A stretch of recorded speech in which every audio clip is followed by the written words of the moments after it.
how much of accomplishment is that as a wrestler? Yeah, that's unbelievable. To wrestle 200 plus matches and not lose is really something. I mean, people that don't know wrestling, anybody can have a bad day, anybody can get caught and get pinned. To not have that happen to you 214 times is impressive. I mean, kid wrestles 35 in high school. I mean, could you see? I mean, that kid goes maybe 2, 3, 4. I don't know. Does well in the NCAA's.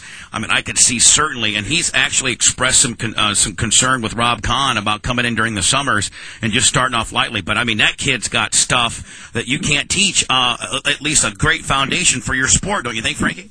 100%. He knows how to win, and that's the hardest thing to do. And he won 214 times in high school. I'm sure he's pretty used to winning. I mean, like, would a guy like that just try to learn enough, top game, enough stand-up game just to defend himself, and then just try to take you down immediately? Yeah, I'm sure, someone like him, he probably can perfect all of it, I mean, if he's that good in wrestling, there's no reason he can't be good at everything. So, Frankie, what's on the horizon for you? I mean, obviously you just were victorious here just got a couple weeks ago against the Muscle Shark. Congratulations on that. What's in store for you next? Yeah, just back in the gym, just training, see what they want to give me. I try to fight in the fall.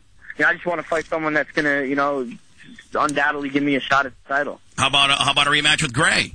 Yeah, I mean, that's definitely an option for me. I'd say yes if UFC offered it 100%. So I mean, who else in the lightweight division might you be how about like a Nate Diaz? Is he still fighting in that division, Nate Diaz? Yeah, Nate Diaz. Me and him are kind of like teammates, though. Across some Gracie lines. So we try to stay away from Nate. He's good dude. So how about now Florian and BJ they're on UFC. Is it 99 or 100? Do you know that? So 101. Is it 101? Okay. So I mean, one would think, Brent, that maybe they should do a Gray Frankie rematch, and then the winner of that takes on the winner of the BJ Florian. That would be great. Now you're talking. Yeah, hey, I'm down with that. I mean, also got to throw in, Diego and Clay. They're fighting, and Diego Sanchez is definitely, on his way to a possible title shot as well. Being 10-1, being an upcomer in this sport, you obviously have opinions about, various other fighters. Wanted to get your opinion, and now don't be scared about some upcoming big marquee matches. We'll go to 99 first. Franklin versus Silva. What's your opinion on that? Rich Franklin, good friend of our show. But Silva. I don't know how much chinks in his armor. Yeah, well, Vanderlei Silva, he can be knocked out. I mean, Dan Henderson knocked him out, but Vanderlei Silva is a madman when he gets into the ring. From a guy inside the sport, Frankie, what's your opinion on that? Yeah, Vanderlei's tough as nails, man. He only goes forward. I don't think he has reverse, and I think Rich Franklin's a little more strategic, a little more technical. So, I mean, it's just going to be, is brute force going to win or is technique going to win? But I'm going to hold your feet to the fire. We're going to do the Frankie scorecard afterwards. We need your bona fide pick. Franklin versus Silva. I'll go with Franklin. Swick versus Saunders. Go Swick. Ooh, I like Swick too. He's a friend of the show. Okay, now let's go over to 100. You ready for this one now? Of course, the big marquee. Brock versus Frank. Let's go with Mir. You go? Ooh, okay. How about GSP versus Thiago Alves? Yeah. I'll go with GSP. And Henderson versus Bigsby. Let's go with Hendo. Yeah, Hendo. I saw Hendo out in Vegas a couple years. What a good guy, huh? Yeah, nice guy. Everybody, honestly, man, all these guys are good guys. Do you think that you think our boy Eric Grajales has a chance to be a four-timer in college, a four-timer?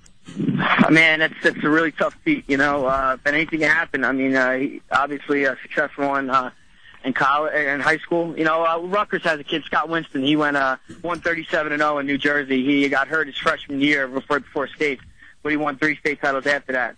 And he's, started for us, Rutgers, as a true freshman. And, he ended up 10th seed at Nationals, but, he definitely had some losses. So it's a really tough transition, but, Kel Sanderson did it, so it's definitely possible. So, I mean, your kid that was in the similar weight class was a 3-timer, and then he was a 10th seed in the NCAAs? He's a 10th seed as a true freshman this year at NCAA. So he had a great freshman year. We didn't redshirt him because we thought he could compete at this level. And he did great, but kind of didn't do as well as we wanted to him at the end of the year. I guess the Grijalva's kid he won the Dapper Dan, and he wrestled a 3-timer out of Pennsylvania and pinned the kid. The first time the kid been pinned in his career. That had to freak that kid out, don't you think, Frankie? Can you imagine that? Yeah, I'm sure. Especially in PA. Yeah, you're in Pennsylvania. You're at the Dapper Dan. You're a 3-timer. You've never been pinned in your entire life, and you get stuck. I mean, my God, that'll. And then the one kid out of Ohio is supposed to be real good, but Grijalva's and him have never wrestled. The Dan Taylor, I think his name. Is that his name? Is that his name, Frankie? I'm not sure. Sounds familiar. Now, does Rutgers use you because you're in the sport and making some money? Do they use you for recruiting? Do you go out and recruit a lot? I kind of did a little bit last year. I'm predominantly in the room just working out with the guys. That's my thing. I'm sure he uses the UFC as a little leverage, though. Now, how do you think, Frankie, straight, not MMA, but just straight wrestling, straight, folk style wrestling, how do you think Eric could do against you? I think I'm a little bit bigger than him. Just based on, my one buddy my one student rather, or a guy that, coached at Rutgers. When he first came in, beginning of the year, I was beating him a little bit, but towards the end of the year, we started getting a lot closer. I'd say give Eric, a couple years in college, I might be in trouble. Anyway, Frankie, we always like to take care of the boys for going on the show. I don't know, I'd like to give some shout outs to your sponsors, the people that stand behind you, your website, any information you want to give out. You've given us some great information, so just take this opportunity to anybody that sticks behind you, whether it be a fight gear, it doesn't matter. Just go ahead and give it to us. Yeah, check out my website, frankedgar.com. New clothing line sponsored me for UFC 98 is 39 times. Good guys just starting this company up. Nice guy, Matt Washington, and just my teammates and coaches. And all the Gracie people, of course. Absolutely. All right, Frankie, we're going to call you after your predictions and see how good you are. Okay, maybe Goldberg and Rogan got something to worry about there, kiddo. Yeah. Hey, Frankie, so much. Thank you for getting up this early and talking to us, buddy. Thank you, guys. Take care. Bye now. What a good guy, man. Young guy. Yeah. That's how we do it. But it shows, though, that wrestling really is starting to become a way into the UFC. Spice, that's why I hope Caesar